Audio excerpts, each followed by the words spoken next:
When the choices for president are this bad. I don't know what I said. I don't remember. Sigh. And what is Aleppo? You're kidding. No.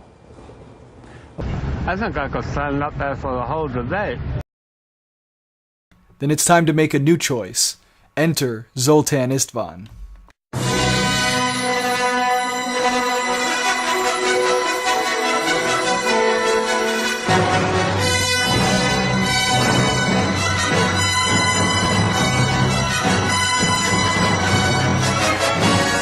He will make America immortal again for the first time.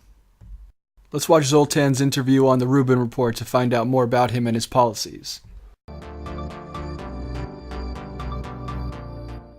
Joining me this week is an author, a futurist, and the 2016 presidential candidate for the Transhumanist Party, aiming to put science, health, and technology at the forefront of American politics. Zoltan Istvan, welcome to the Rubin Report. Thank you so much for having me. The Transhumanist Party. What is the Transhumanist Party? Well, you know, transhumanism, it's really the field of kind of using science and technology to modify the human being. It's been around for about 30 years, but there's never been a political element to it. And so about 2 years ago, I founded the Transhumanist Party, and now we have a bunch of advisors, and was nominated to run for the presidential election in 2016. And all of a sudden, it's become a little bit of a hit. And now we have people worldwide that are very interested in it, and we're putting forth a political foot to support transhumanism and radical science. Transhumanism's main goal is trying to overcome death with science and technology. Anyone that's born today is almost certainly not going to die, or there's going to be so many different types of technologies out there that can keep you alive indefinitely. I mean, when you look at the lifespan age, it's doubled in the last century, and now it's going to quadruple. If you want to live forever, vote for Zoltan.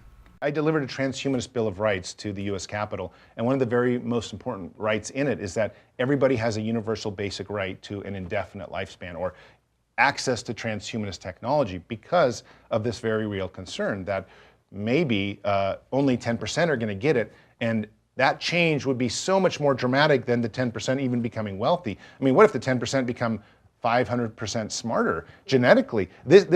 We're no longer dealing with the same species then, practically. Yeah. So we have to be careful we don't go down that path. Let's start with the radical science that is in your left hand right now.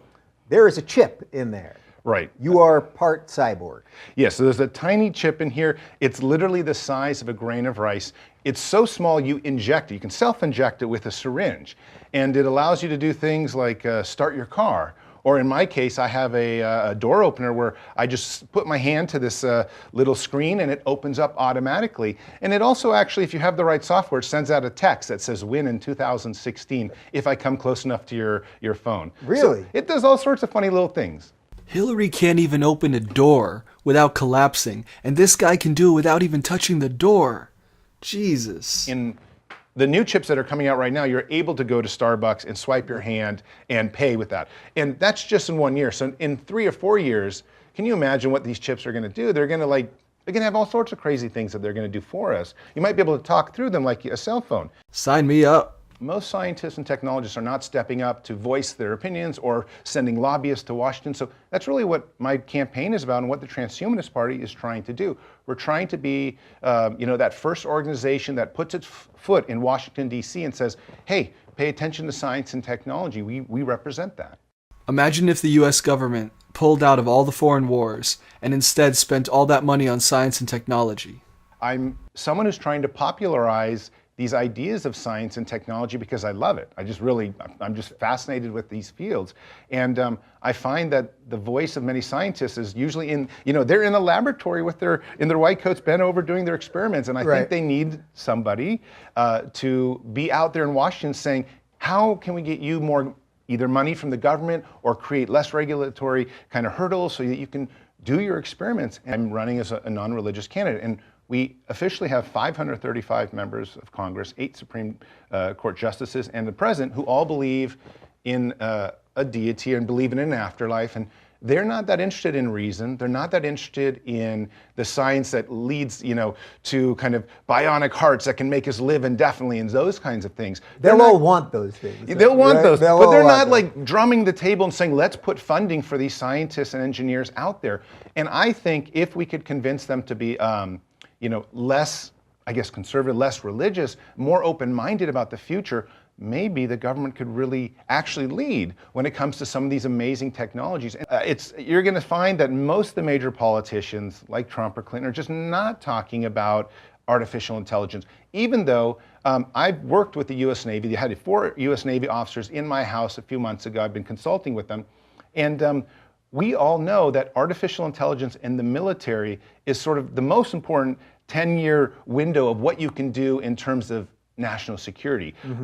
Whoever can get to AI first is going to have such an unprecedented advantage in hacking codes and rewriting software and these kinds of things where you could actually literally change the global landscape overnight if you were the very first person, very first country to get. The very first AI is going to be at least as important and big as the Manhattan Project. You have to see AI in terms of almost like a nuclear weapon. It could be so smart that it could do all sorts of things, and it could be malicious and it could be very nice. And we only have one chance, so we got to get it right the first time.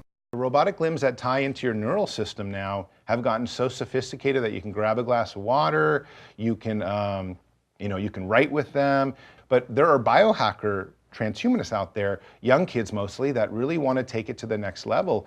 And they're also trying to implant, chips onto their brains, and so that they could be the very first people to commune with basic artificial intelligence. So they have the first telepathic communication with machines, because we now have so much different types of brainwave headsets and brainwave technology that you can actually put a chip in your head and talk to your computer in a very basic. It's the beginning of the Matrix. Artificial organs and limbs and brain enhancements are all going to happen. The difference is Zoltan wants to accelerate the process by using the government to invest in these technologies now, so we don't have to wait hundreds of years for them. But the arm one's very important, because I actually would like an artificial arm too. I mean, eventually, probably in 10 or 15 years, you're going to be able to take a football and throw it a mile. So, I mean, there's going to be advantages at some point about this. The question is, how will your family member deal with it? How would my wife deal with it? She's like, well, if it's some robotic metal arm, I don't like it. But it might be a warm synthetic arm that looks very similar to what flesh is, and still be able to throw a football a mile long. So we're going there, and I bet in 25 years, I might have something like that. Yeah. Robotic limbs would remove a lot of our physical limitations. Driverless cars will literally wipe out this tragic problem that the whole world has, because nobody will be driving drunk anymore. And it's a great idea, for how a single technology has eliminated a problem that has literally killed millions of Americans' lives at this point. They've now had in Europe, they had 10 big giant semi-rigs drive driverless across the continent. And America is only a couple years away from having driverless trucks. One of the most striking stories, I think, of the last few years that's really hit me is Uber. Everybody was so excited they had a new chance to have an Uber career as an Uber driver, and you could make money doing that. And now all of a sudden Uber, like literally within a couple years now, introducing driverless Ubers. So that entire career that was made so many young people excited is almost now gone. And that's how quickly the acceleration of technology is happening these days. Nobody realizes that what happened in 10 years is going to happen in the next 5 years, that amount of change. But then after 5 years, it's 2.5 years. Then it's 1.25. So you go out 10 years and you're literally making up 4 or 5 times the amount of change that's happened in the last decade. We are not prepared for it. It's going to be super exciting. We're going to stumble a lot as a society. And it can't come soon enough. I can't wait. Hillary and Trump are not addressing issues that are happening here in the modern world, like artificial intelligence, gene editing, designer babies, huge things that have already happened and that will continue to happen. They're still addressing Social Security, taxes, foreign policy, just like they did for the last 50 years. The problem is that nothing is going to be as important to Social Security as this this anti-aging or this longevity movement that's underfoot right now. I mean, when everyone lives 150 years, you can just throw out your Social Security, and that 150 years is already happening. We might only be a few years from reversing or stopping aging through genetic editing.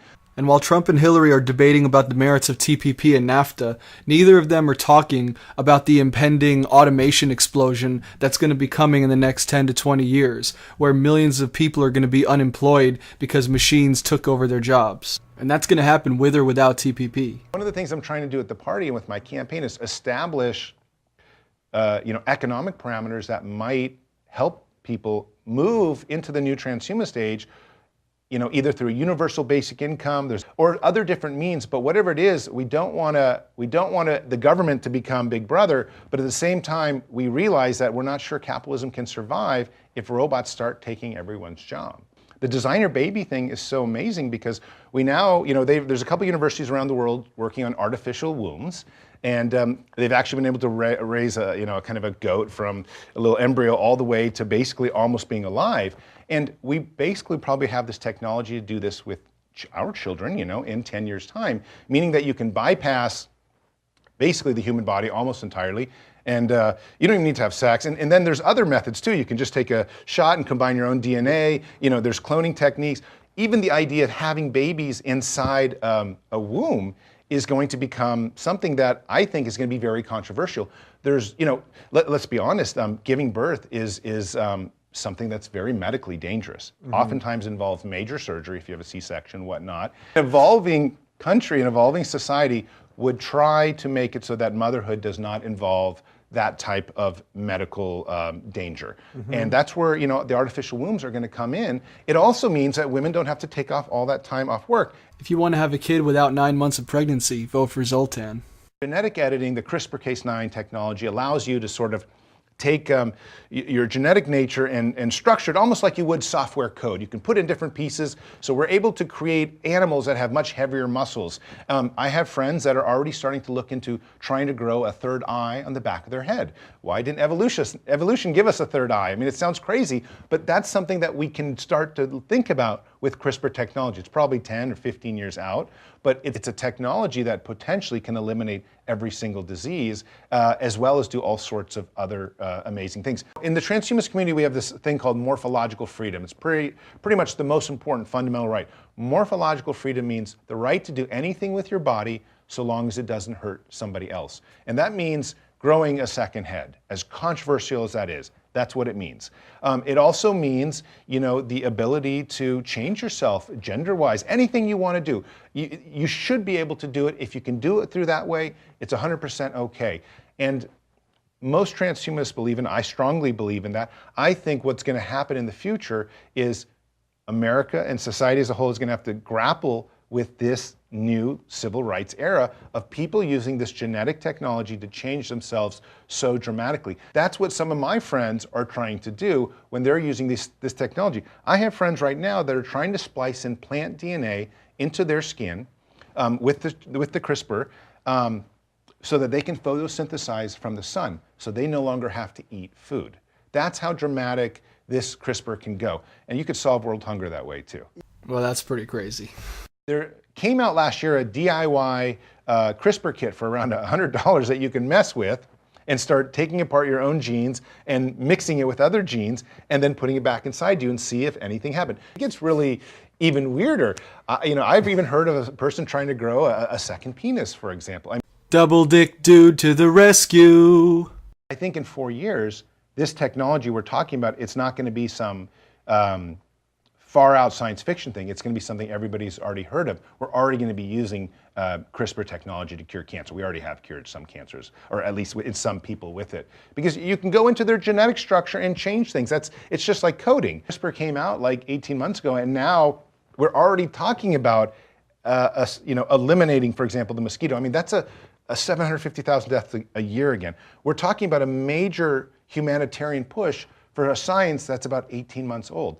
That's like unheard of. And I think that's what technology is also doing to us. We're evolving so far that we're realizing, wow, we are actually becoming more than human. We're becoming almost godlike. We're becoming these amazing entities that can not just discover the stars, but maybe even one day merge with the stars, become AI that spreads through the universe. And that is something that I think is incredibly enticing and incredibly, it really speaks to my heart on what's possible of the human being. If you enjoyed this video, give it a big thumbs up, share it with your friends, and subscribe to my channel Black Screen Commentary. Thanks for watching. Black screen, black